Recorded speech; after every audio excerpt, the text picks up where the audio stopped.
औज़ुबिल्लाहि मिनश्शैतानिर्रजीम बिस्मिल्लाहिर्रहमानिर्रहीम।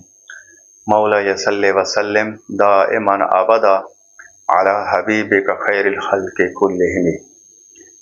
मेरे चैनल देखने वाले मेरे दोस्तों और मेरे इस नूर के सफ़र के साथियों, अस्सलामु अलैकुम रहमतुल्लाहि व बरकातुहू।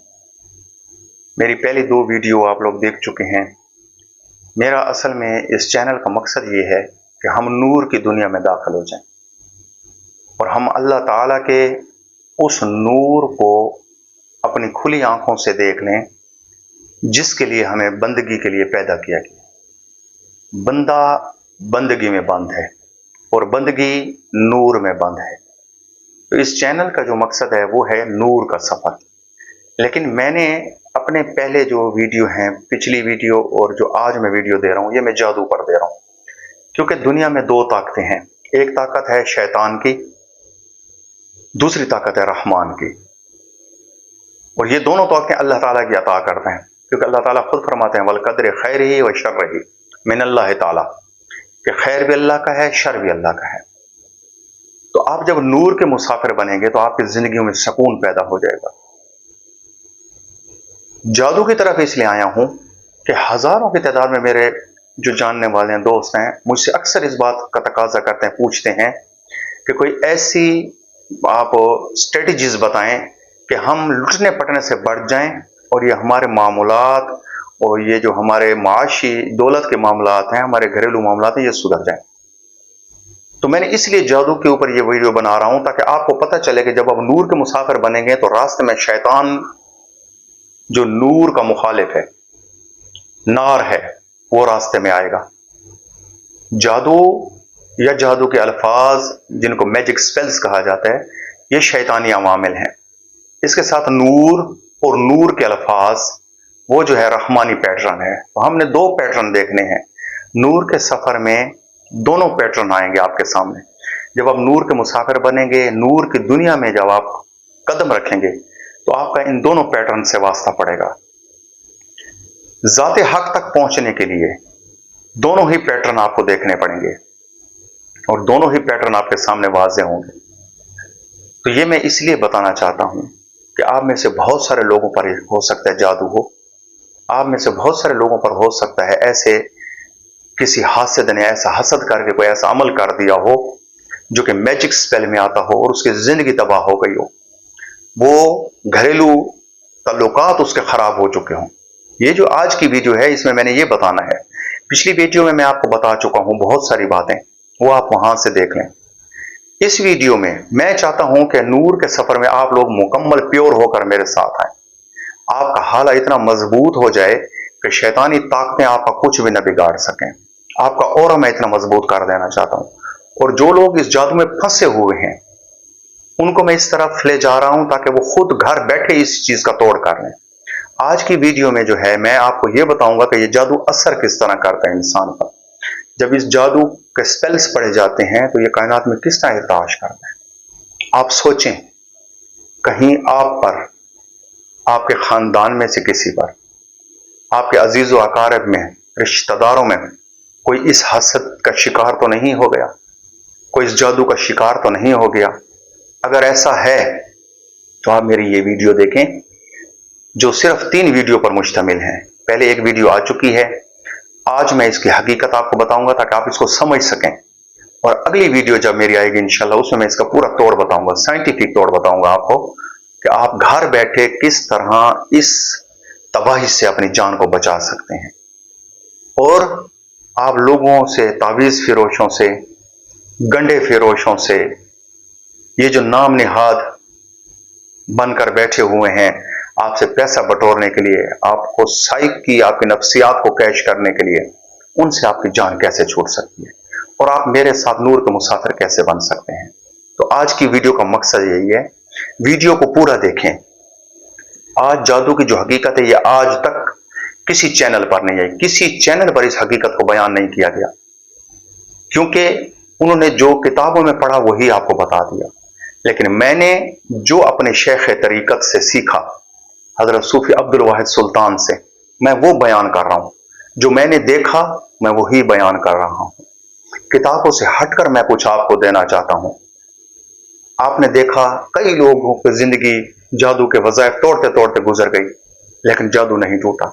कई लोगों को तावीज पीते पीते पीते पीते उनकी जिंदगी गुजर गई, लेकिन ये नहीं टूटा। उसकी वजह यह है कि वो इन थ्योरीज से वाकिफ ही नहीं है कि ये कैसे होता है। आप लोग खुद भी वाकिफ नहीं है कि ये कैसे असर करता है। बस सुना है कि जादू असर करता है, किताबों में पढ़ लिया जादू असर करता है, कुरान की किसी आयत से आपको पता चल गया कैसे असर करता है, लेकिन वजाहती तौर पर आज तक किसी ने भी बयान नहीं किया। किसी चैनल के ऊपर यह वजाहती तौर पर ब्लैक मैजिक बयान नहीं हुआ और न ही इसको किताबों से बयान किया जा सकता है। एक ऐसी कैफियत हैं जिनको किताबों से बयान नहीं किया जा सकता। तो मैंने जो अपने शेख तरीकत के साथ कदम ब कदम चलकर इन चीजों को देखा, मुशाहिदाती तर्जों पर जब मैंने इन चीजों को देखा, इन चीजों को जांचा, इन चीजों को परखा, तो जो जो चीजें मेरे सामने आई तो वो मैंने अल्लाह ताला की मखलूक की फलाह के लिए ये मैं बयान कर रहा हूं। ये मैं आप लोगों को सिर्फ और सिर्फ अल्लाह ताला की जात की रजा के लिए ये सारी चीजें बता रहा हूं, ये समझा रहा हूं। क्यों बता रहा हूं? ताकि आप लोग उस जात के मुसाफिर बन जाएं जो आपकी मंजिल है, आप उस मंजिल की तरफ बढ़ें। तो ये वीडियो आप देखते रहें, ये वीडियो आप देखें, आपको जिंदगी में काम आने वाली है। अगर आपके घरों में इख्तलाफ पैदा हो चुका है, आपकी जिंदगियों में इख्तलाफ पैदा हो चुका है, आपके माशी मसाइल, दौलत तबाह बर्बाद हो चुकी है, कारोबार नहीं चल रहे, घर में झगड़े पैदा हो गए हैं, परेशानियां हो गई हैं, आप बाहर निकलते हैं तो माशरे में आपको कोई रिस्पेक्ट नहीं दी जाती, कोई इज्जत नहीं दी जाती। अगर ऐसा है तो फिर आप ये वीडियो पूरी देखें और आपको अच्छा लगे तो सब्सक्राइब भी करें, इस चैनल को जरूर सब्सक्राइब करें। अच्छा लगे इसको लाइक भी करें, सिर्फ सुनकर गुजर न जाएं, और फिर इसको शेयर भी करें ताकि अल्लाह की मखलूक के साथ आपका एक इमदाद का रिश्ता बन जाए, और लोगों को मोटिवेट भी करें कि वो इस चैनल को देखें ताकि आप लोगों को जिंदगी के हकायक का पता चले, नूर के मुसाफिर आप बन सकें, नूर की तरफ आपका सफर हो सके, उस कायनात की तरफ सफर हो चुके जिससे आप आए हैं। तो हम कहां से आए हैं? इन्ना लिल्लाहि व इन्ना इलैहि राजिऊन। हम अल्लाह की तरफ से आए हैं और अल्लाह की तरफ लौट जाएंगे। तो मरने के बाद भी एक लौटना है और जिंदगी में भी एक लौटना है। हम जिंदगी में ही क्यों ना उसकी तरफ लौट जाएं जिसकी तरफ से हम आए हैं, जिस मुल्क के हम वासी हैं। मेरा इस चैनल का मकसद ये है कि मैं आपको उस मुल्क की तरफ वापस ले जाऊं जहां से हम आए हैं। लेकिन ये बीच में जादू जो मैंने पहले जो जादू की जो ये अलामात और इसकी जो मैं मुकम्मल किस्म की थ्योरीज बयान कर रहा हूं, ये इसलिए कर रहा हूं ताकि आप इतने मजबूत हो जाएं कि आलम रूहानियत में भी इब्लीस आपको कोई गजंद न पहुंचा सके, उस शैतान आपको गजंद न पहुंचा सकें, आलम जिन्नात के शयातीन आपको गजंद न पहुंचा सकें, आपको तकलीफ न दे सकें। तो ये जो है इसलिए मैं बता रहा हूं, तो वीडियो के साथ जुड़े रहिए। तो मैंने पहले कुरान पाक में आपको बता दिया, पिछली मेरी जो थी उसमें मैंने बता दिया कि नबियों पर जादू नहीं होता। बेशक हदीस मुबारका के अंदर हज़रत आयशा सिद्दीक़ा से मरवी है, बुखारी में भी है, मुस्लिम शरीफ में भी है कि आप अलैहिस्सलाम पर जादू हुआ, बाज़ औक़ात आप भूल जाया करते थे। लेकिन अगर इस हदीस को हम कुरान पर पेश करते हैं तो कुरान बिल्कुल उलट बात करता है। वो मैंने पिछली अपनी वीडियो में बताया है कि कुरान वाज़ेह कहता है कि नहीं, नबियों की तो हम खुद हिफाजत करते हैं, उनके आगे पीछे दाएं बाएं हमने मुहाफिज रखे हैं कि हमारे नबी महफूज हो गए हैं, मासूम हैं शैतानों के किसी भी हमले से। तो ये मैंने पिछली दफा आपको ये सबक दे बता दिया कि हदीस का पहला हमारा माखज कुरान है, कुरान के बाद दूसरा माखज हमारा हदीस से मुबारका है। तो हदीस जो है इसको कुरान पर जब तक पेश नहीं करेंगे, अस्मा और रिजाल के लिहाज से तो वो आप हो जाएगी, लेकिन जदीद थ्योरीज को भी देखना जरूरी है। अब जिस टाइम बुखारी शरीफ लिखी गई, जिस टाइम मुस्लिम शरीफ लिखी गई, उस वक्त मेडिकल साइंस ने इतनी तरक्की नहीं की थी, उस वक्त मेटाफिजिक्स में इतनी तरक्की नहीं थी, उस वक्त ये जो जदीद दौर की आप तरक्कियां देख रहे हैं, एटम नहीं था, एटम बम का कोई कॉन्सेप्ट नहीं था। लेकिन कुरान और हदीस में ये सारी चीजें मौजूद हैं, ये सारी थ्योरीज मौजूद हैं, वहां से हमें हर एक चीज वाज़ेह मिल रही है। तो अब आज के दौर टाइम में आपको इस शैतान नक्शा बनाकर दिखाता हूं कि आपको पता चले कि जादू असर कैसे करता है। अगर जिंदगी में आप पर कभी ऐसा असर हो भी जाता है तो आप उसको खुद तोड़ सकें। आज हम सिर्फ जादू की डिटेल पर जाएंगे कि वो आपको किस तरह तबाह बर्बादी की तरफ ले जाता है।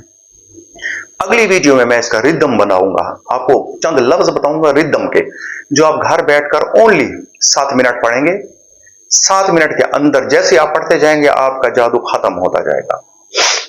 घर बैठे ही आप इन मसाइब से छुटकारा पा लेंगे और आपका जो ऑरा है वो इतना मजबूत हवा बच जाएगा कि आप जिस चीज का सोचेंगे वो आपकी चित्त खींची चली जाएगी। लेकिन उससे पहले जरूरी है कि आपको ये शिनाख्त हो कि आपका जादू है या नहीं है, आप पर कौन से नफसियाती अवामिल कारगर हो गए हैं। तो इसके लिए हम पहले नक्शे को देखते हैं। तो आप ये नक्शा देखें कि ये मैंने लिखा है ऊपर ऊपर जादू, मैजिक। अब ये जो जादू है इसका जो मरकज है वो शैतान है, ठीक है। इसका मरकज कौन है? शैतान है। जादू का मरकज शैतान है। ये मैजिक स्पेल शैतान से निकले हैं। अल्लाह ताला कुरान में भी कहते हैं बेबा वमा युअल्लिमान सस्सिहर व बेबा बिल हारूत व मारूत, कि हारूत और मारूत वो जो दो फरिश्ते थे जिनको अल्लाह ने बतौर सजा व कुएं में उल्टा लटका दिया, उनसे लोग जादू सीखने के लिए आते थे। तो अल्लाह फरमाता है कि ये वो चीजें सीखते और वो उनको कहते थे कि ये तो कुफ्र है जो तुम हमसे सीखना चाहते हो और हम इससे बरी जिम्मा है। तो ये कुफ्र, ये शैतान का मरकज है। अब आप अच्छा खा रहे हैं, अच्छा पी रहे हैं, अपनी फैमिली के साथ आप खुश हैं, आपके टर्म्स बहुत अच्छे हैं अपनी फैमिली के साथ, वाइफ के साथ बहुत अच्छे हैं, तो लामुहाला घर के अंदर तासुब पैदा हो जाता है। जॉइंट फैमिली सिस्टम में तो अक्सर ये तासुब जोर पकड़ लेता है। उसी फैमिली का कोई फर्द उठकर एक ऐसी हरकत कर देता है जिससे आपकी जिंदगी तबाही के दहाने पर पहुंच जाती है। वो तबाही कैसे होती है? तो वो इस तरीके से होती है कि शैतान, असल में जो ये मैजिक स्पेल होते हैं जादू के, इनका जो मंबा है वो शैतान है। मुजिल, गुमराही का ये जलवा है। तो जब जादू पढ़ता है कोई जादूगर, जब जादू करता है, मैजिक स्पेल पढ़ता है, क्योंकि इस्लाम में ये कुफ्र है। अगर कुरान की भी किसी आयत को आप किसी की तबाही के लिए इस्तेमाल करते हैं तो वो नूरानियत से निकलकर सिफलियत में चली जाती है। सिफलियत कहते हैं जादू की तरफ, जहां पलीदी बन जाता है और शैतान जो है उसके नेगेटिव रेस को आपके लिए इस्तेमाल करता है। तो हमारे इस्लाम में जादू कुफ्र है, इस पर यह मुत्तफिक अलहबाद है। अब सबसे पहले जब ये जादू होता है, आप लोग बड़ी तवज्जो के साथ देखें, तो ये जादू जब ऊपर से जादूगर को मैजिक स्पेल पढ़ता है या तावीज लिखता है या कोई ऐसी चीज लिखता है जो आपके ऊपर हमला आवर करवाता है, या जिन्नात अपने शयातीन के जरिए आपको काबू करता है, आपके जहन को तकलीफ देना चाहता है, तो सबसे पहले उसका जो जादू है वो आपके औरा से टकराता है। औरा किसको कहते हैं? औरा कहते हैं कि हर इंसान के गिर्द एक रोशनी का पूरा सर्कल है। रोशनी का एक पूरा सर्कल है, उसमें कई किस्म की रोशनियां हैं। अब जिसकी औरा में नीली रोशनी ज्यादा होती है तो वो सर्कल इंतहाई मजबूत होता है, वो लोगों को अट्रैक्ट करता है, लोग उसकी ख्वामखा इज्जत करने पर मजबूर हो जाते हैं क्योंकि उसका ऑरा स्ट्रांग है। और वो ऑरा इतना स्ट्रांग बाज़ औक़ात होता है कि लोग उसकी तरफ मिकनातीस की तरफ खींचे जाते हैं। ये जो औलियाए कराम होते हैं, ये जब कंटिन्यूली जिक्र करते हैं तो इनके ऑरा नूर से इतना मुनव्वर और मजबूत हो जाता है कि उसकी वजह से, अब देखें, एक सूफी बुजुर्ग हजारों साल पहले विसाल कर जाता है, लेकिन उसकी कब्र पर आज भी लोग जा रहे हैं। क्या वजह है? वजह उसका वो औरा है कि उसने अल्लाह के जिक्र में इतना अपने आप को मजबूर रखा कि उसका जिस्म का पूरा औरा ही नूरानी हो गया, जिस्म ही नूरानी हो गया। तो वो नूर अब ता कयामत लोगों में फैल रहा है और लोगों में फैलने की वजह से लोग उसकी तरफ आज भी वैसे खींच रहे हैं जैसे 1000 साल पहले। तो नूरानी रूहें उसकी तरफ खींचती हैं, उन औलिया की तरफ। लेकिन यहां से आपको थ्योरी समझ आएगी, लेकिन जो रूहों का मरकज शैतान है, बज़ाहिर तो वो आलिम भी होगा, बज़ाहिर मुफ्ती भी होगा, बज़ाहिर पीर भी होगा, बज़ाहिर बड़ा मुकर्रर भी होगा, बज़ाहिर वो कोई और चीज भी होगा, लेकिन उसकी जो रूह है वो सलीम मुत्तबा नहीं होगी। उसकी रूह में शैतानी अंसर ज्यादा होगा तो वो नूरानियत की तरफ राग़िब होने के बजाय शैतान की तरफ राग़िब होगी। कुरान को भी वो अपनी तावील और मकासद के लिए इस्तेमाल करेंगे, हदीस को भी वो अपनी तावील और मकासद के लिए इस्तेमाल करेंगे। जो आयात बुतों के लिए अल्लाह ताला ने नाजिल किए हैं वो औलिया पर लगाएंगे। क्यों लगाएंगे? कि उनकी जो रूह है वो मरकज़ शयातीन बनी हुई हैं, वो सिफिलीन के लोग हैं, एलियीन के नहीं हैं, आला रूहें नहीं हैं, नूर वाली रूहें नहीं हैं, वो नार वाली रूहें हैं। तो यहां तक आपको कंसेप्ट क्लियर हो गया, रूहों का भी कंसेप्ट क्लियर हो गया। ये मेरी जब आगे लेक्चर में डिलीवर करूंगा ना सूफीज्म पर, तो वहां ये सारी चीजें मैं आपको साइंस से समझाता जाऊंगा। अब ये जादू जो है ये पहले ऑरा पर डिस्टर्ब करता है, ऑरा को। तो जब ऑरा इंसान का डिस्टर्ब होता है तो उसमें आहिस्ता आहिस्ता नीली रोशनी कम हो जाती है। जादू की वाइब्रेशन से, जादू के रिदम से, वो रिदम जो तावीज में मौजूद है या वो रिदम जो कि उसके मैजिक स्पेल के अंदर मौजूद है, वो जाता है और वो ऐसा अमल करता है जैसे दरिया में आप कोई कंकर पहन गए। दरिया है वो स्मूथ बह रहा है, आप उस पानी के अंदर आपने पत्थर मारा, उससे लहरें बनती चली गई। बिल्कुल ऐसे ही जब जादू का तावीज या रिदम लिखा जाता है तो उसमें लहरें पैदा हो जाती हैं आपके ऑरा के अंदर, वो लहरें बढ़ती चली जाती हैं, तो वो आपके ऑरा को डिस्टर्ब कर देता है। ये जो नूर का हाला अल्लाह ताला ने हर इंसान के गिर्द बनाया है, तो ये नूर का हाला जो है ऑरा, ये डिस्टर्ब हो जाता है। अब जब ये डिस्टर्ब होता है तो इसका सबसे पहला असर ब्रेन पर होता है, दिमाग पर। ब्रेन पर जादू का असर सबसे पहले होता है। तो जब दिमाग पर होता है तो इसमें साइको डिसऑर्डर हो जाता है इंसान का। सबसे पहला जो जादू का असर होता है वो इंसान की नफ्सियात पर होता है। तो साइको डिसऑर्डर होता है इंसान का सबसे पहले इंसान का साइको डिसऑर्डर हो जाता है, इंसान नफ्सियाती मरीज बन जाता है, उसका जहन जो है वो डगमगा जाता है। अब जब वो साइको डिसऑर्डर में चला जाता है तो आप देखें कि उसके ये जो दो हार्मोन्स हैं, सेरोटोनिन और डोपामिन, तो इनमें सेक्रीशन बढ़ जाती है। ये वो हार्मोन्स हैं जो इंसान के अंदर खुशी, गम, फरहत के एहसासात को तरक्की देते हैं। तो जब इनकी सेक्रीशन बढ़ जाती है, ठीक है, सेरोटोनिन की सेक्रीशन या डोपामिन की सेक्रीशन बन जाती है, तो ये सेक्रीशन इतनी ज्यादा हो जाती है, ये इतने तेज से आगे बढ़ना शुरू हो जाते हैं कि इंसान जो है वो नफ्सियाती मरीज बन जाता है। फिर उसमें क्या पैदा हो जाता है? फिर उसमें वहम पैदा हो जाता है। आप किसी तावीज फिरोश के पास जाते हैं, ठीक है, किसी आमिल के पास जाते हैं, किसी उलमाए सू के पास जाते हैं, या 2 नंबर पीरों के पास जाते हैं। ये याद रखें, या जब मैं लफ्ज बोलता हूं उलमाए सू तो इससे मुराद वो उलमा हैं जिनका मतलब दीन की आड़ में दुनिया कमाना है। वो असल में दुनिया के बंदे हैं लेकिन उन्हें दीन का लिबास दौड़ा हुआ है। और जब मैं 2 नंबर पीर कहता हूं तो ये वो लोग हैं जिन्होंने सिर्फ गद्दियों पर बैठकर तावीज फिरोशी का धंधा किया हुआ है, या अपने अपने आस्थाने बनाकर शिर्क के अड्डे खोल दिए हैं। मेरी मुराद उनसे वो लोग होते हैं जो असल मशाइख व जामे उन वो अल्लाह के नूर के मुसाफिर हैं, जो असल हक के उलमाए कराम हैं, वो अल्लाह के नूर के मुसाफिर हैं। उनकी खिदमत, उनके जूते उठाना, अगर वो आप अपने जूते भी उठाने के काबिल बना लें तो ये आपके लिए शर्फ की बात होगी। तो आपने इस बात को समझना है कि सबसे पहले आपको वहम दिलाते हैं। आप किसी पीर के पास गए 2 नंबर, किसी 2 नंबर आलम के पास गए, किसी 2 नंबर मुफ्ती के पास गए, किसी तावीज फिरोज, उसने आपको वहम डाल दिया, भाई आप पर तो जादू हो गया। तो जैसे उसने कहा जादू हो गया तो आपका साइको डिसऑर्डर हुआ, साइको डिसऑर्डर से डोपामिन और सेरोटोनिन की सेक्रीशन बढ़ गई। तो जैसे ही बढ़ गई आप सबसे पहले वहम का शिकार हो गए। अब हक तो यह था कि वो आपको स्टेबल करता, अगर उसको पता भी चल गया था तो उसको स्टेबल करता, आपको समझाता कुछ नहीं है, फिक्र ना करें, आपको ऐसे सजेशंस देता कि जो आपके लिए सेहतमंद काम करते हैं। लेकिन उसने तो ये काम किया, उसने तो आपको उल्टा वहम दिला दिया।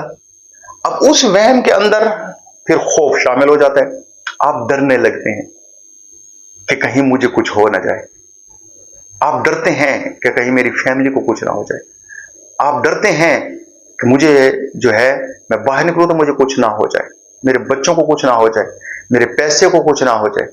फिर ये जब मामला आगे जाता है तो फिर आप शक की भी एक कैफियत होती है। ये तीनों कैफियत इकट्ठी आती हैं जादू वाले पर। उसको वहम भी होता है, उसको खौफ भी होता है, उसको शक भी होता है। अब वो हर एक पर शक करने लगता है। यहां से उसका जो है सबसे पहले घरेलू तल्लुकात बिगड़ना शुरू होते हैं। अब वो अपनी बीवी पर शक करेगा तो जरूरी बात है बीवी से लड़ाई होगी। बच्चों पर शक करेगा तो बच्चों से लड़ाई होगी। तो यूं इब्तिदा, जादू की तबाही की इब्तिदा आपके घर से शुरू हो जाती है।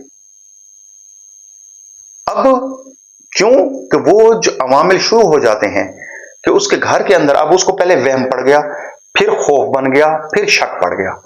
जब ये तीनों चीजें मिल गई तो उसके घर का माहौल जो जन्नत की तरह था वो तबाह हो गया। वो बेचारा तबाही की तरफ रवां दवां हो गया, वो तबाही की तरफ बढ़ने लगा। उसको शऊर ही नहीं है कि वो क्या से क्या हो रहा है। अब जैसे ये तीन मिल जाते हैं तो इन तीन ने मिलकर एक नया काम करना शुरू कर दिया। इन्होंने ये किया कि ये जो कॉर्टिसोल है ये इंसान का एक और है। कॉर्टिसोल ये मुसलसल बढ़ने लगता है। ये जो कॉर्टिसोल है ये मुसलसल आगे की तरफ बढ़ने लगता है। जब कॉर्टिसोल बढ़ने लगता है तो अब क्या होता है, अब जब आप देखेंगे तो ये सारे सेक्रीशंस बढ़ जाएंगे। ये सारे हार्मोन्स हैं, ये इंसान के वो हार्मोन्स हैं जो इंसान को बैलेंस रखते हैं, जो इंसान को माशरे में चलने के, माशरे में तरक्की करने के काबिल बनाते हैं। अब इधर तो जादू होते ही उसने औरा को डिस्टर्ब किया, औरा ने ब्रेन को डिस्टर्ब किया, दिमाग को। दिमाग में जो चीजें बढ़ रही थी, डोपामिन और सेरोटोनिन जो कि मुकम्मल तौर पर अपने बैलेंस पोजीशन में थी, वो खराब हो गई।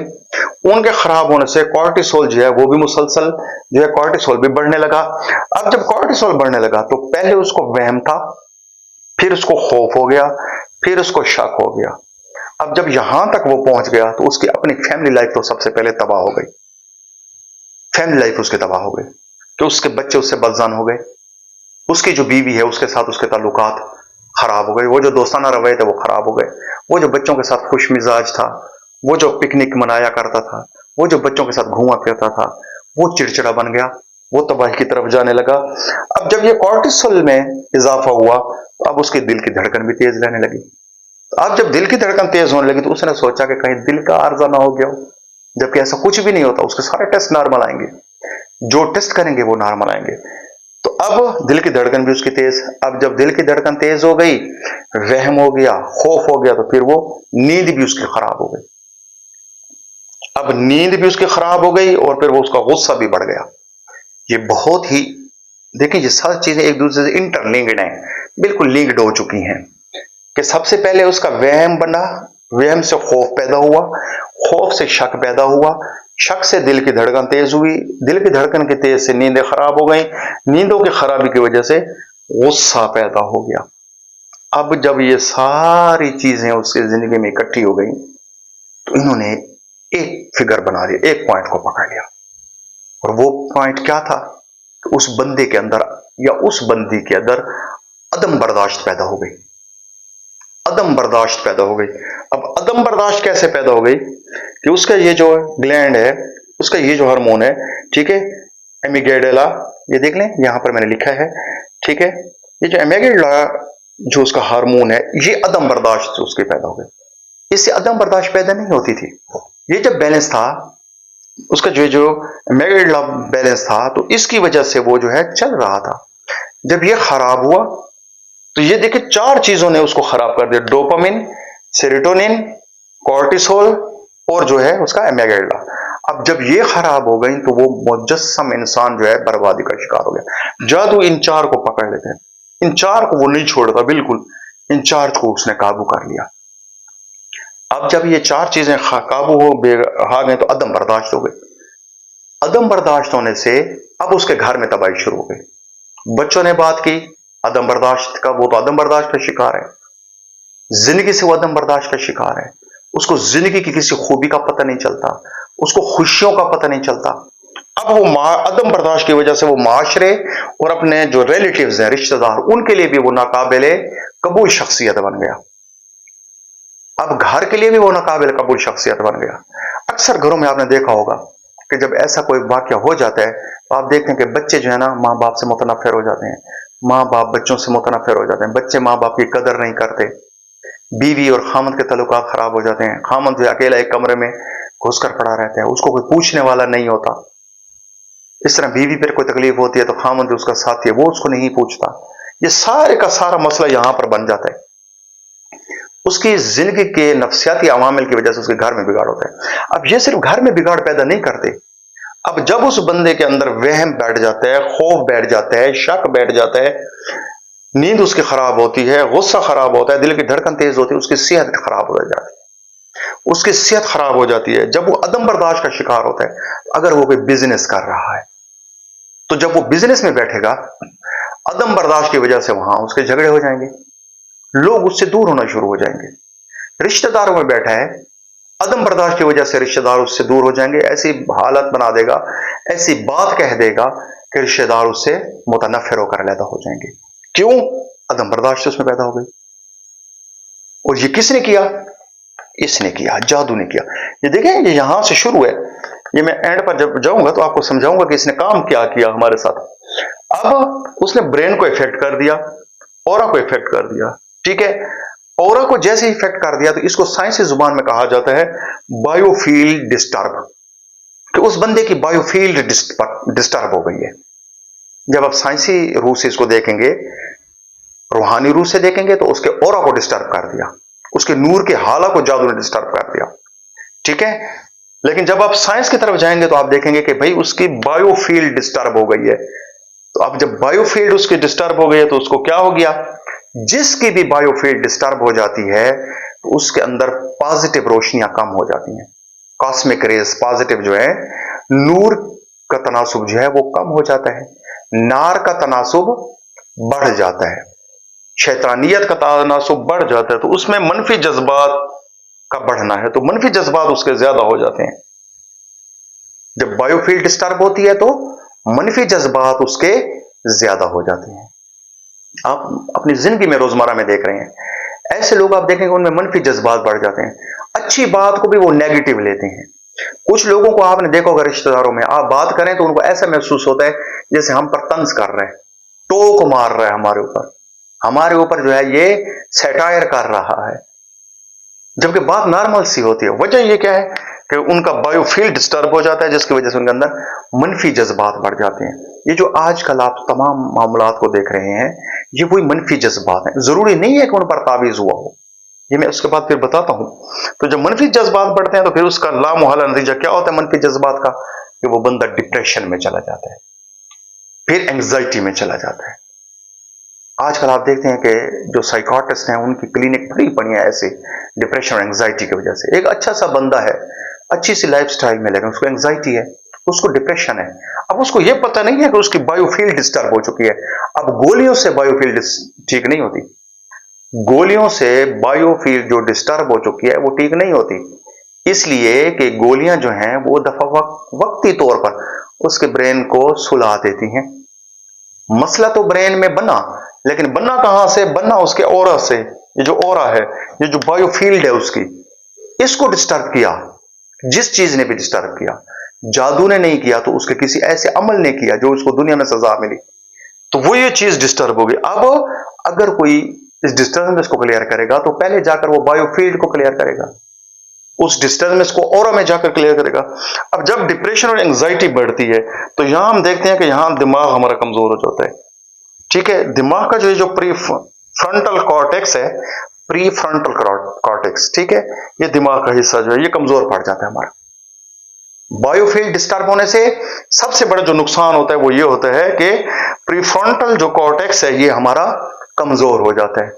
जब ये कमजोर हो जाता है तो इंसान दूसरे की बात को सही नहीं समझ सकता, दूसरे की बात को सही नहीं समझ सकता, पॉजिटिव नहीं लेता। यहां तक आपको समझिए कि एंड तक मैं आ गया, ये पॉजिटिव नहीं लेता। अब जादू यहां से चला, उसने पूरे इंसान को लपेट में लिया, ऑरा को लपेट में लिया, ब्रेन को लपेट में लिया। ब्रेन ने जो है आगे चलकर सेरोटोनिन और डोपामिन को तेज कर दिया, उसके तेज से वहम, खौफ, शक हो गया। फिर इंसान के अंदर कॉर्टिसोल मुसलसल तेज होने लगा, उसके अंदर और अलामत पैदा हो गई। फिर एमिग्डाला जो है वो जो है एमिग्डाला की वजह से, ये जो एमिग्डाला है इसकी वजह से अदम बर्दाश्त उसके अंदर पैदा हो गई, और बायोफील्ड एंग्जाइटी से होता हुआ जो उसकी प्रीफ्रंटल जो कॉर्टेक्स है वो खराब हो गई। और जब यहां तक इंसान पहुंचा तो वो दूसरे की बात को नहीं समझ सकता। तो जब वो दूसरे की बात को समझे नहीं, दूसरे की बात को तवज्जो न दे, दूसरे की बात को कोई वक़्त न दे, फिर लोग उसको कैसे वक़्त देंगे? तो वो फिर आखिर में क्या होता है कि नफ्सियाती और माशरती असरात का शिकार हो जाता है, नेगेटिव। तो उसके नफ्सियाती अवामिल और माशरती असरात इतने बढ़ जाते हैं कि वो बंदा जो है मुकम्मल तौर पर तबाही की तरफ पहुंच जाता है। तो यहां तक आपको समझ आ गई कि ये जो जादू का रिदम है ये इस तरीके से इंसान पर अमल करता है, उसके ब्रेन को ऐसे करता है कि उसके ये जो हार्मोन्स हैं ये मुकम्मल डिस्टर्ब करता है। अगर हार्मोन मुकम्मल डिस्टर्ब ना हो तो बंदा तो वैसे रहेगा, और मुकम्मल डिस्टर्ब ना हो तो बंदा जो है वो वैसे ही रहेगा। अब जितने भी तावीज फिरोश होते हैं, ये आमिल होते हैं, ये 2 नंबर लोग होते हैं, धंधा करने वाले, जिनको पता ही नहीं है कि औरा है क्या, इन्होंने औरे को कभी जिंदगी में देखा ही नहीं है। जिस बंदे ने औरे को देखा ही नहीं है वो तो इसका इनकार ही करेगा। लेकिन अल्लाह का कुदरत है, अल्लाह की शान है कि आज फॉरन में एक ऐसे ग्लासेस दरियाफ्त हुए हैं, अगर वो आप आंखों पर लगाएं तो वो ऐसी अल्ट्रा रेज छोड़ते हैं कि आप अपने ऑरा को देख सकते हैं। उंगली को आप देखेंगे तो इतने ऊपर जो है ऑरा नजर आ सकता है आपको, और मैं इसका ये मुशाहिदा मैं खुद कर चुका हूं। तो ये ऑरा आपको इस तरीके से नजर आएगा। तो ये जादू के असल असरात होते हैं, ये अवामिल इस तरीके से जादू असरअंदाज होते हैं इंसान पर।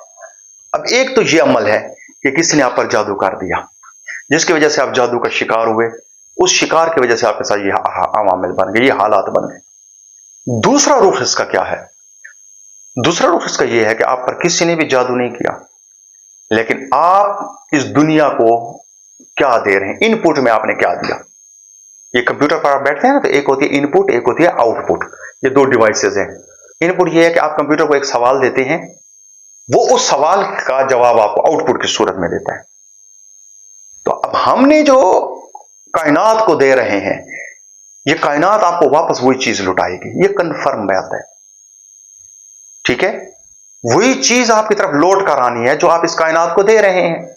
अब आप इस कायनात को दे रहे हैं जुल्म, तो जुल्म जो है ये शैतान का खासा है, तो उस जुल्म के साथ शैतानी लहरें कनेक्टेड है, ठीक है। वो शैतानी लहरें आप पर असरअंदाज हो जाती हैं।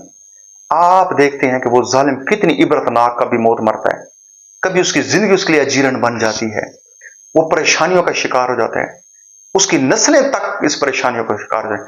जैसे अल्लाह फरमाए वक़द खाब मन हमल ज़ुल्मन, और तहकीक जिसने जुल्म किया वो नाकाम रहा। ये नाकामी क्या है? ये नाकामी यही तो है कि ये उसके जितना भी दिमाग है, ये जो ऑरा है, ये डिस्टर्ब हो जाएगा, और जितने हार्मोन्स मैंने बयान किए हैं वो सारे डिस्टर्ब हो जाएंगे।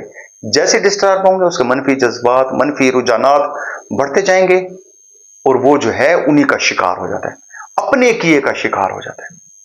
अब मैंने बहुत सारे ऐसी चीजें देखी, जब मैं अपने हजरत साहब के साथ मुख्तलिफ सफर करता था तो ये चीजें मैं देखता था।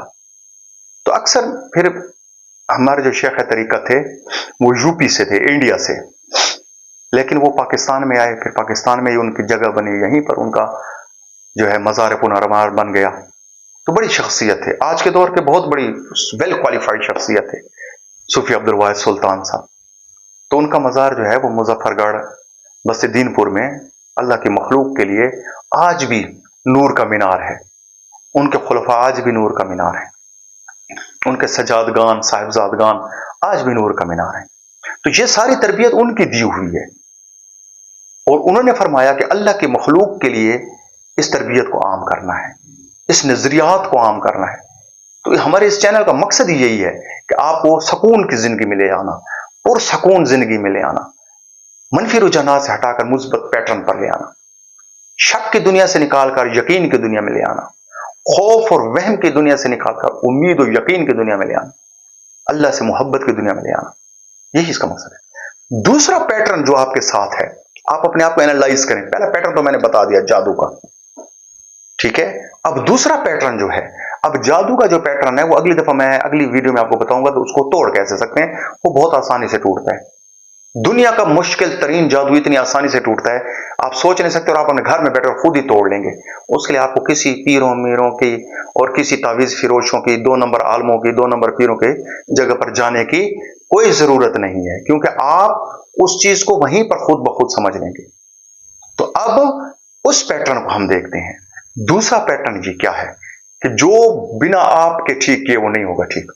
आप जितना कुरान पढ़ना चाहें, बेशक डेली एक कुरान का खत्म कर लें, हजारों की तादाद में वज़ाइफ कर लें, लेकिन वो पैटर्न आपसे नहीं हटेगा जब तक आप अपने उस अमल को दुरुस्त नहीं करेंगे।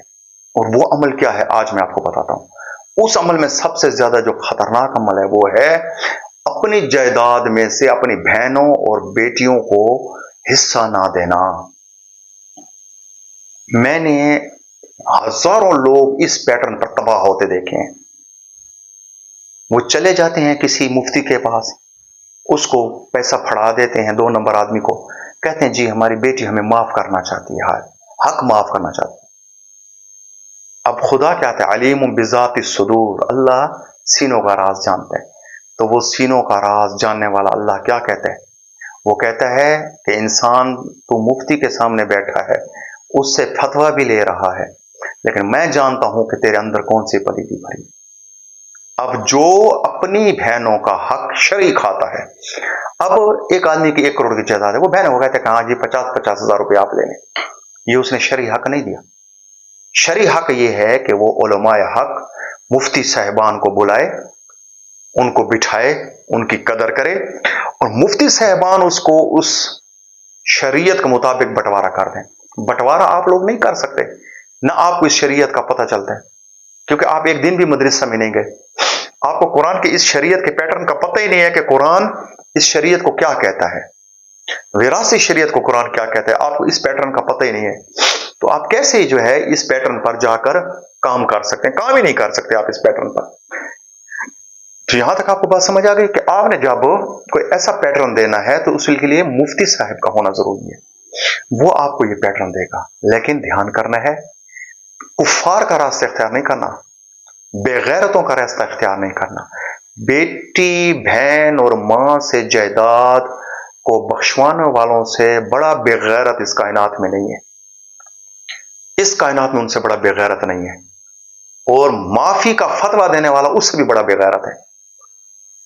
तो आप अपनी बहनों, बेटियों, माओं को जाकर हिस्सा दे दें जो शरीयत का उनका बनता है, जो मुफ्ती साहब बताएं, फिर वो आपको वापस कर दें तो वो मालिक हैं। ना करें किसी चोर को दे दें, उनकी मर्जी, मस्जिद पर लगा दें, उनकी मर्जी, क्योंकि उसके मालिक हैं, मालिक तो उनको बनाए। मैं उस वक्त बड़ा हैरान होता, मैंने देखा अपने खानदानों में, मैंने देखा गैरों के खानदानों में देखा। मैं आपको लिख कर देने के तैयार हूं कि 90% लोगों के घर की बर्बादियां इसलिए हो चुकी हैं, उन्होंने अपनी बहनों के हिस्से खाए हैं, उन्होंने अपनी बेटियों के हिस्से खाए हैं, उन्होंने अपनी मां का 8वां हिस्सा खाया है, तो अल्लाह ने उनको उधर ही बर्बाद कर दिया। अब वो बर्बादी जब हो गई, हराम बहनों का हिस्सा गसब कर लिया, तो अल्लाह ताला ने उनके ऊपर वो कास्मिक रेज भेजी जो कि जुल्म की थी। तो अल्लाह ताला ने फरमाया कद खाब मन हमल जुल्मन, और नाकाम रहा वो शख्स जिसने जुल्म किया।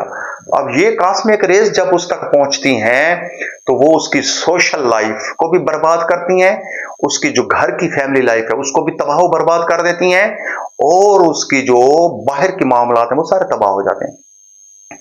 अब वो बंदा करोड़पति होने के बावजूद भी खाली हाथ होता है, क्योंकि उसको डिप्रेशन होता है, डिप्रेशन गोलियां खाता है, उसको जल्दी बीमारियां हो जाएंगी, उसको घुटनों में जो दर्द पड़ा पड़ा होगा। हैरान होंगे आप ऐसे ऐसे लोगों को देखकर, क्यों कि उन्होंने अपने बेटियों के हिस्से नहीं दिए। ये सबसे बड़ा फैक्टर है जो हर एक में मौजूद है। एक मस्जिद के अंदर अगर 100 नमाजी ठहरे हैं बाशरा नमाज पढ़ने के लिए, तो उसमें 90 वो लोग हैं जिन्होंने अपनी बहनों, बेटियों के हक खाए हुए हैं, उनसे माफ करवाए हुए हैं, और वो बेगैरती की इंतहा करके फिर खुदा के सामने जाते हैं बख्शिश तलब करने। हैरान कुन बात है। मैं ऐसे लोगों को जानता हूं, मेरे ऐसे दोस्त हैं, ऐसी औरतों को जानता हूं कि वो जो है ना हर महीने कभी सिरोजे पर तबलीग के लिए जा रहे हैं, कभी चिल्ला पर जा रहे हैं, कभी 4 महीना पर जा रहे हैं, माशाल्लाह बड़े बड़े तस्बीहां हैं रात दिन। लेकिन जब बेटियों को हिस्सा देने का बारी आती है तो फिर बैठे होते हैं हमारे बेटों को माफ कर दो, आप हिस्सा अपना माफ कर दें, शरीयत के हिस्सा। वो बेचारी क्या कहे, हिस्सा लेती है तो भाई खफा होते हैं कि आइंदा बहन गाने आएगी, वो मजबूर हो जाती है। इस मजबूरी का माँ बाप ब्लैकमेलिंग करते हैं। ऐसे माँ बाप नहीं है, ब्लैकमेलर हैं।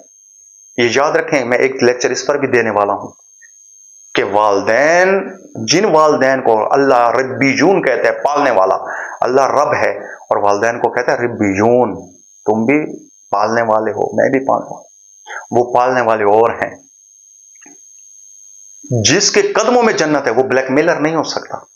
मां के कदमों में जन्नत है ना, और मां जब बेटी को ब्लैकमेल करे कि भाई को जायदाद बख्श दे, तो ऐसी मां के कदमों में जन्नत होगी? वो कैसी मां है जो ब्लैकमेलर है?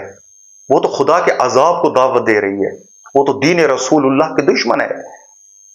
तो जो रसूलुल्लाह की तरफ पुश्त कर दे, अपनी पीठ कर दे और अपनी तावीलों से माफिया मांगे कि ये जो है ना जायदाद भाइयों को बख्श दो, तो वो कैसे मां है? वो कैसे जन्नत उसके कदमों के नीचे होगी? बाप कैसे काबा का दरवाजा बन सकता है कि जो जायदाद में बेटियों को हिस्सा देने के बजाय ब्लैकमेलिंग करे कि भाइयों को माफ कर दो? क्यों कर दे माफ, जब कुरान ने उनको वारिस बनाया है जायदाद का?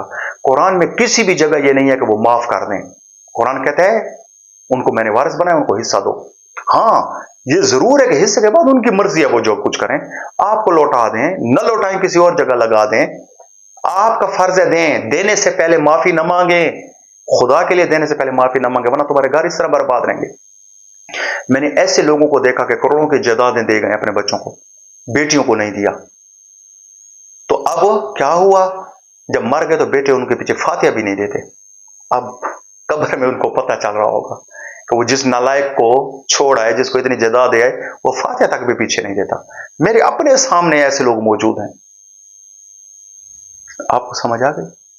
तो एक दिन मर जाना है आप लोगों ने, कब्र को मुंह दिखाना है, आपने अपने रब को मुंह दिखाना है। तो जो भी अपनी मां बहन बेटियों का हिस्सा दबाए बैठे हैं, उनको वापस करें। उन पर कुरान की किसी आयत का अमल नहीं होगा। वो नूर के मुसाफिर बन ही नहीं सकते, वो नूर के मुसाफिर नहीं बन सकते। हां, वो नार के मुसाफिर बनेंगे। वो जब चलेंगे तो आगे जाकर उनको शैतान ऐसे उचक लेगा, उनको पता भी नहीं चलेगा, ऐसे ले जाएगा उनको। ठीक है?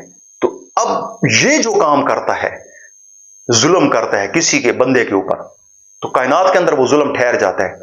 अब उस पर जादू नहीं होता, लेकिन वो जुल्म वापस उसकी तरफ पलट कर आता है, तो वो उसको और उसकी फैमिली को, उसके माशी हालात को, उनको डिस्टर्ब करता है। जो बहनों और इनके हिस्से खा जाते हैं, तो ये कायनात के अंदर उनका ये एक्शन ठहर जाता है। तो ये एक्शन जब रिवर्स होता है उनकी तरफ, तो फिर उनकी घरों की तबाहियां हो जाती हैं। फिर वो अकेले कमरे में मर रहे होते हैं, सड़ रहे होते हैं, उनको औलाद पूछती तक नहीं है। और अगर औलाद दुनिया में उनको पूछती भी है, तो मरने के बाद उनको फातिया तक औलाद नहीं देती।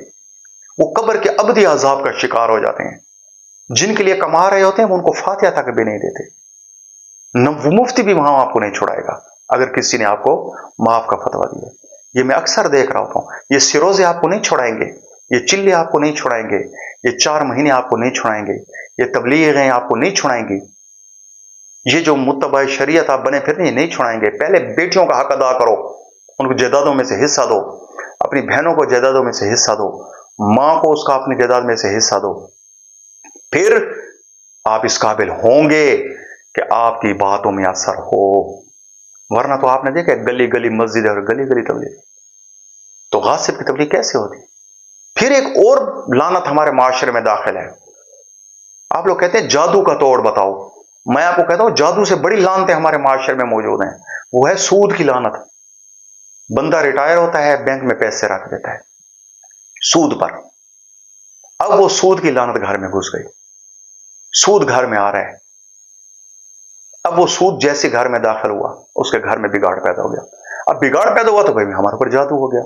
भाई जादू तो आप खुद घर ले आए हो, सूद को घर में लाकर आप और कौन सा जादू घर लाना चाहते हो कि जिसको अल्लाह रसूल की लानत है, वो चीज जब आपके घर में आ गई तो फिर क्या? तो ये भी एक है कि जैसे वो सूदखोर, ठीक है, बैंक का सूद और रिबा से कम दर्जा रखता है, क्योंकि रिबा की अपनी कुछ शराइत हैं, उसकी शराइत है, उसमें एक जुल्म का भी, एक जुल्म की शर्त भी आती है, जो बंदा देने वाला लेने वाले को ब्लैकमेल करके करता है। बैंक कम से कम आपकी ब्लैकमेलिंग नहीं करता। रिबा की एक अलग, एक जो बड़ी लानत है, उसका एक अलग मुस्तहिक होता है बंदा। ठीक है? तो अब लेकिन ये भी सूद ही में शामिल हो जाता है। तो अब ये सूद लेने पर जी भी उसकी तबाही हो जाती है, उसके घरों में प्रॉब्लम बन जाती हैं, जिंदगी भर। अब जब तक ये इस एक्ट को खत्म नहीं करेगा, बहनों वाला बहनों को हिस्सा नहीं देगा, बेटियों को हिस्सा नहीं देगा, मां को हिस्सा नहीं देगा, जालिम वाला जुल्म को बंद नहीं करेगा, सूद लेने वाला सूद को बंद नहीं करेगा और अच्छे काम नहीं करेगा, तब तक वो ठीक नहीं होगा। तब तक वो ठीक नहीं होगा। चाहे पूरा कुरान भी उस पर पढ़ पढ़ कर फूंके मारो, इतनी फूंके मारो कि उसको फूंकों से और थूकों से भर दो, फिर भी वो ठीक नहीं होगा। सवाल ही पैदा नहीं तो वो ठीक हो। ये आपको खुशफहमियां डाली हैं दीन के नाम निहाद ठेकेदारों ने, ये खुशफहमियां डाली हैं आपने कि आपने सूद का पैसे 1 लाख मस्जिद में आपने दे दिया, बस आपका वो सारा पैसा पाक हो। कैसे पाक हो गया भाई? सूद के पैसे की खैरात नहीं होती। माँ बाप, मैं बहन और माँ का हिस्सा खाने के बाद मस्जिद में जाकर खुदा से माफी मांगते हो, कैसे माफी मिलेगी आपको खुदा से? कुरान की तरफ आपने पुष्ट कर दी, उसके आयात की तरफ पुष्ट करके उससे आप माफी के तलबगार, हिस्सा दो, माफी मिल जाएगी। जैसी मस्जिद में जाओगे दिल नूर से भर जाएगा, सुकून से भर जाएगा, इत्मीनान से भर जाएगा। तो ये सूद एक तीसरी लानत है। बहुत मैं कभी कभी हैरान होता हूं कि लोगों ने पैसे सूद पर रखे होते हैं, फिर वो मस्जिद के मुतवली बन जाते हैं, मस्जिद में अजानें देते हैं। भाई हमारी इस तरह से मगफरत हो रही है। हैरान कुन बात यह है कि उधर एक्ट देखें और उधर एक्ट देखें, लेकिन यहां जो एक्ट मौजूद है सूद वाला, वो सब पर हावी है, जिंदगियों को तबाही की तरफ ले जा गया। तो यहां तक आपको बात समझ आ गई कि आपके अमल जो है ना, ये भी अगर शैतानी तरफ जाते हैं तो ये भी जादू है, और वो जादू आपके अपने पांव का खुद है कि आपने खुद उसको अपने घर में बुलाया है, उन लहरों को खुद आपने बुलाया है, उन शयातीन को खुद बुलाया जो उन कामों के साथ मुंसलिक हैं। जिस तरह हिफाजत के लिए फरिश्ते हैं, इस तरह मुख्तलिफ कामों के लिए शैतान भी मौजूद हैं। जिस तरह शैतानी इंसानों की जरूरियत है, इस तरह शैतानों की भी जरूरियत है। जिस तरह अच्छाई की ताकत है, इस तरह बुराई की भी ताकत है। तो आप जितने अच्छाई की तरफ बढ़ेंगे तो उतना फायदा है, और जो आप ऐसा अमल करते हैं जिससे बुराई जाहिर होती है तो वो तो आप शैतानियत की तरफ जाएंगे। तो जादू करने की किसी को आप पर जरूरत ही नहीं है, ताबीज करने की जरूरत ही नहीं है, क्योंकि आपका अमल ही आपको उस तरफ धकेल रहा है, आपका अमल ही आपको उस तरफ ले जा रहा है। तो अब ये मुख्तसर हकीकत है जो आपने समझनी है। अगर इस हकीकतों की आपको समझ आ गई तो आपका ये सारी जिंदगी का पैटर्न सही हो जाएगा। और अगर आपको इन हकीकतों की समझ ना आई तो फिर सारी जिंदगी कभी आप एक दर पर जाएंगे, कभी दूसरे दर पर, कभी तीसरे दर पर, कभी चौथे दर पर। तो ये सारी जिंदगी दर दर की खाक छानेंगे, लेकिन आपको मुद्दा कहीं नहीं मिलेगा। आप इन्हीं चीजों का शिकार रहेंगे। ये जो नेगेटिव रोशनियां हैं, ये जो नफी की रोशनियां हैं, ये आपकी जिंदगी के साथ चिमटी रहेंगी, आपको नहीं छोड़ेंगी। तो इनको छोड़ना है तो पहले अमाल को ठीक करें अपने को। जिन पर जुल्म किया है उनसे माफी मांगे, अगर वो मर गए हैं तो उनकी कब्रों पर जाएं, उनको फातिया दें। बहनों बेटियों जिनका आपने हक खाया उनको हक लौटाएं। अगर वो मर चुकी हैं तो उनके औलादों को उनका हक उठाएं, उनका हक उनकी औलादों को दें, ताकि आपकी कब्रों में भी आसानी हो, आपकी जिंदगी भी आसानियों से भर जाए। तहज्जुदों में रोने से कुछ नहीं होगा, नहीं आपको निजात मिलनी है, कभी भी आपको निजात नहीं मिलेगी जब तक आप हकदार का हक उसको नहीं लौटाएंगे। जब तक आप हकदार को उसका हक नहीं देंगे, कभी भी आपकी छूट नहीं होनी। आप जो है नेगेटिव रोशनियों से नहीं बच सकते। तो ये आपने लौटानी है, ठीक है। आपके जो अमाल हैं उनको तो मैं ठीक नहीं कर सकता, वो आपने खुद करने हैं। हां, जिस पर जादू है, अगली वीडियो में मैं सिर्फ आपको 7 मिनट की एक अमल बताऊंगा, घर बैठकर कीजिए, आपका जादू टूट जाएगा। अल्लाह के फजल करम से आप जादू से निजात पा जाएंगे। मगर शर्त यह है कि जो आमाल मैंने बताए हैं, उन आमाल को अगर आपने तस्हीह न की तो पूरा कुरान भी घोल कर पी जाओ तो आपने ठीक नहीं होना। इस बात को आपने याद रखना है। तो आज की वीडियो यहां पर खत्म, कि आपके आमाल भी जादू का असर रखते हैं और आप लोग भी, एक जादू है, एक आपके आमाल हैं, दोनों आपकी जिंदगी को मुतासर कर रहे हैं। तो आपने जो आमाल का पैटर्न है वो आपने खुद तब्दील करना है, वो मैं नहीं कर सकता, ठीक है, क्योंकि हर एक अपने सेल्फ का खुद जिम्मेदार है। ये उसकी रिस्पॉन्सिबिलिटी है कि वो अपने आप को इन नेगेटिव रोशनियों से निकाले। हां, जहां तक जादू का ताल्लुक है तो वो मैं अगली वीडियो में इंशाल्लाह आपको बता दूंगा कि जादू को तोड़ना किस तरह है। तो इसमें एक और चीज, खास चीज भी सामने आ गई है कि जब जादू होता है तो क्या होता है, प्रीफ्रंटल कॉर्टेक्स में कमजोरी होती है, दिमाग कमजोर होता है, बंदा सही नहीं समझ सकता। वो जो मैंने हदीस पहले बयान की हजरत आयशा सिद्दीका रज़ियल्लाहु अन्हा की, कि वहां पर यह लिखा गया कि आप किसी की बात नहीं समझ सकते थे, तो इसलिए कुरान कहता है कि नहीं, नबी पर जादू नहीं होता। और मैं भी इसी चीज का हामी हूं कि नबी पर जादू नहीं होता, क्योंकि अगर नबी पर जादू हो जाए तो फिर ये जो प्रीफ्रंटल कॉर्टेक्स है ये कमजोर होगा, और नबी का ये कमजोर हो नहीं सकता। नबी का ये कभी भी कमजोर नहीं होता, क्योंकि कमजोरी जो है ये ऐब है, और नबी जो है वो बेऐब होता है, वो पाक होता है अयूब से। अब आपको यहां तक समझ आ गई कि हदीस को कुरान पर पेश करके ना, अब ये जो हदीस है ये कुरान पर पेश करते हैं तो भी खामोश हो जाती है। कुरान जवाब देता है कि हमने नबी की हिफाजत की, और जब साइंस पर इसको पेश करते हैं तो भी ये खामोश है, क्योंकि नबी में ज़ौफ पैदा नहीं हो सकता। नबी में ज़ौफ कभी भी पैदा नहीं, क्योंकि ज़ौफ ऐब है, कमजोरी ऐब है, और नबी बेऐब होता है। और खास फिर हमारा नबी, ये आगे चलकर मैं आपको बताऊंगा कि आप हैरान हो जाएंगे कि आपके नबी हैं क्या, सल्लल्लाहु अलैहि वसल्लम। आज के लिए इतना ही काफी कि आपने जादू का तोड़ मैं बता दूंगा अगली वीडियो में इंशाअल्लाह, और अमाल का जो तोड़ है वो आपने खुद करना है। जो आपके उल्टे अमाल हो, जुल्म हो, हिस्सा खाया हुआ हो, सूद हो, या आजकल खुदा के लिए इस बातों को सोचो, आजकल बहुत ही अजीब बातें हैं। प्रॉपर्टी का आप कारोबार करते हैं, प्रॉपर्टी में एक दलाल होता है जो वकील की हैसियत रखता है, वो उस बंदे से भी पैसे लेता है, उस बंदे से भी पैसे लेते हैं। अब शरीयत में दोनों तरफ से पैसा लेना हराम है। प्रॉपर्टी का रिस्क आजकल 100% हराम पर चल रहा है कि प्रॉपर्टी करने वाला एक तरफ से अगर पैसे लेता है तो यह रिस्क हलाल है, क्योंकि वो वकील हमेशा एक तरफ का होता है। मुद्दई और मुद्दा अलैह दोनों अलग-अलग होते हैं, दोनों का एक वकील नहीं हो सकता। तो प्रॉपर्टी जो है, वैसे अगर आप सोचें पीछे चले जाएं तो कोई सहाबी भी इस तरह की प्रॉपर्टी नहीं करता था जैसे आप करते हैं। बेशक आपने अपने उलमा से ये रास्ते निकलवा लिए हैं, बहुत सारे उलमा भी ये काम प्रॉपर्टी का कर रहे हैं, लेकिन वो माल के फितना में मुब्तला होकर कर रहे हैं। ठीक है, नबी का वारिस जो है ना वो फिर तावीलें नहीं ढूंढता, वो कहते बस नबी ने जैसा कह दिया मन्ना व सदकना। ठीक है, तो प्रॉपर्टी का रिस्क तब हराम हो जाता है जब दोनों तरफ से कमीशन ली जाए। और आजकल 100% ये रिस्क हराम है कि आप कोई सौदा करता है तो वो उधर से भी पैसे लेता है और उधर से भी, दोनों तरफ से पैसे लेता है। ठीक है, अगर एक तरफ से आपने कमीशन ली तो ये हलाल है, अगर दोनों तरफ से कमीशन ली तो ये हराम है। आपने शैतान को दावत दी है कि वो आपके घर में घुस जाए, भले आप हाफिज हो, कारी हो, पीर हो, बड़े आलिम हो, कुछ भी हो, आपने शैतान को दावत दे दी, वो आपके घर में दाखिल हो गया। ठीक है, तो अब आपकी तबाही से कोई आपको नहीं बचाएगा। वो तबाही रूहानी भी हो सकती है और जिस्मानी भी हो सकती है। और रूहानी ये है कि फिर वो आपको मुख्तलिफ रूहानी आवाज़ लगा देगा। ठीक है, इस तरह ज्वेलर्स हैं, आप देखें पूरे मुल्क में ज्वेलरी का कारोबार है। अब आप उसको कहते हैं 1 तोले का मुझे सेट बना दें, तो आप तोला सोने के पैसे दे रहे हैं। कभी आपने इस पर सोचा? ज्वेलर को इस पर खासतौर पर सोचना चाहिए। बड़े बड़े हाफिज भी ज्वेलर बैठे हैं, आलिम भी ज्वेलर बैठे हैं। मैं तो मार्केट में जाकर देखता हूं बड़े बड़े मुबल्लिग भी ज्वेलर बैठे हैं। तो आपने 1 तोले का सेट दिया, आपने कहा जी मुझे 1 तोले का सेट बना दो, तो उसने आपसे जो तोले के मौजूदा रेट होता है वो फिक्स कर लेता है। ठीक है, आपका सेट बनता है, उसमें वो मिलावट भी कुछ करता है, फिर वो जड़िया के पास जाता है, फिर वो कटाई के लिए मुख्तलिफ प्रोसेस से गुजर कर आपका सेट बनकर आता है। आप वही सेट उसी वक्त ले लो और उसको वापस दो और उसे कहो कि अब इसको दोबारा गलाकर 1 तोला सोना मुझे इसमें से निकाल कर दे दो, तो वो आपको कभी भी 1 तोला सोना निकाल कर नहीं दे सकता। क्यों?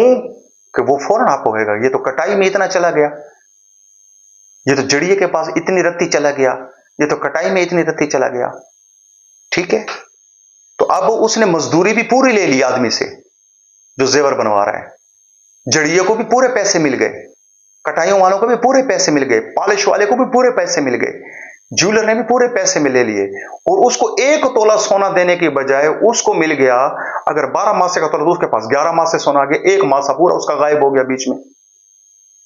अब 1 मासे का पैसा इन सब ने मिलकर आपस में हड़प कर लिया, मजदूरी भी ले ली और उसका 1 मासा का जो पैसा था वो भी हड़प कर लिया। और फिर देखें हराम की दूसरी बात कि जब 1 साल गुजरता है तो ये निहारा है, ये कहते हैं निहारा, अपना कारपेट उठाते हैं जिसमें छोटे छोटे ज़रात होते हैं वो बेच देते हैं, मट्टी के, झाड़ू नहीं देते, वो मिट्टी के ज़रात बेच देते हैं, फिर वो लोग उसको अपने प्रोसेस करके उसमें से सोना निकालते हैं। ये जो आप और हमारा दिया हुआ सोना होता है जिसका जेवर बनाते हैं, जिसके छोटे छोटे पार्टिकल्स गिरते हैं, वो पार्टिकल्स दोबारा वो एक केमिकल कॉम्बिनेशन करके वो उससे सोना निकाल लेते हैं।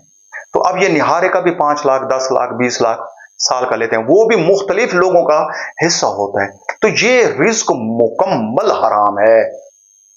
भले कोई आलिम इस तरह खा रहा है, भले कोई पीर खा रहा है, भले कोई मुफ्ती खा रहा है, भले कोई आम बंदा खा रहा है, भले मैं खा रहा हूं, भले कोई भी खा रहा है, अगर वो इस पैटर्न पर, अब अगर क्या सारे इसी पैटर्न पर खा रहे हैं, तो ये रिस्क मुकम्मल हराम है कि इसमें जो गाहक है उसको मुकम्मल नुकसान हो रहा है। अब जब ये मुकम्मल हराम खा रहा है, तो इसके साथ ये चाहे जितना भी दीनदार हो, इसके साथ रूहानी अवामिल है कि अल्लाह ताला इसको कभी नूर का रास्ता नहीं देगा, ये नूर का मुसाफिर कभी भी नहीं बनेगा, इसकी आंखें हमेशा बंद होंगी, ये जितना जिक्र कर ले ये अल्लाह के नूर से फैज़याब कभी भी नहीं होगा, कभी भी नहीं होगा। अब जब ऐसे अवामिल वाले लोग मौजूद होंगे, तो फिर उनकी जिंदगियां डिस्टर्ब होंगी। बेशक उनके घरों में सुकून हो, लेकिन उनकी रूहों में अंधेरे होंगे। मैंने ऐसे घर देखे हैं जहां लोग हाफिज हैं, जहां लोग मुकम्मल हाफिज हैं, जहां मुकम्मल दीन है, लेकिन वो प्रॉपर्टी में या ज्वेलरी में इस तरह का हराम खाते हैं, तो उनकी रूहें, मैं आपको बता रहा हूं, उनकी रूहें मुकम्मल तौर पर अंधेरों में हैं, और ये उनसे कयामत इन पैसों का हिसाब लिया जाएगा। इधर दुनिया में उन्होंने हिसाब देना है, दुनिया के अंदर ही उनका हिसाब हो जाएगा। तो अब आपको समझ आ गई, ये मैंने मुख्तलिफ पैटर्न समझा दिए। जब तक आप इन पैटर्न्स को नहीं छोड़ेंगे, आप नूर के मुसाफिर नहीं बनेंगे। ठीक है, तो अब मेरी अगली वीडियो को जरूर देखिएगा, उसमें मैं सिर्फ जादू का तोड़ बताऊंगा कि बस जादू ने 7 मिनट में टूटना कैसे, और आपने खुद ही तोड़ना उसको घर में बैठकर, कोई लंबा चौड़ा बात नहीं होगी। तो आज जितना मैंने समझा दिया, इसको आपने अमल भी करना है, दोस्तों तक पहुंचाना है। मेरे इस चैनल को सब्सक्राइब भी करना है, अच्छा लगे सब्सक्राइब जरूर करना है, लाइक भी इसको किया करें, जब वीडियो देखा करें तो उसको लाइक भी किया करें, और शेयर भी किया करें, ताकि अल्लाह की और मखलूक की भी मदद हो सके। मेरा मिशन मेरे शेख का मिशन है, और मेरे शेख हजरत सूफी अब्दुल वाहिद सुल्तान रहमतुल्लाह ताला अलैह ने जो मुझे हुक्म दिया वो यही था कि मेरे मिशन को फैलाओ। तो मेरे शेख ने पर्दा फरमा लिया इस दुनिया से, लेकिन उनका मिशन मेरी सूरत में मौजूद है, इस नजरिए की सूरत में मौजूद है जो उन्होंने मुझे दिया। तो मैं अगली वीडियो के बाद अपना असल जो मेरा टॉपिक है सूफीज़म, मैं उसकी तरफ लौट जाऊंगा। तो अल्लाह ताला आपको मेरी इन बातों पर अमल करने की तौफीक दे। वमा अलैना इल्लल बलागुल मुबीन।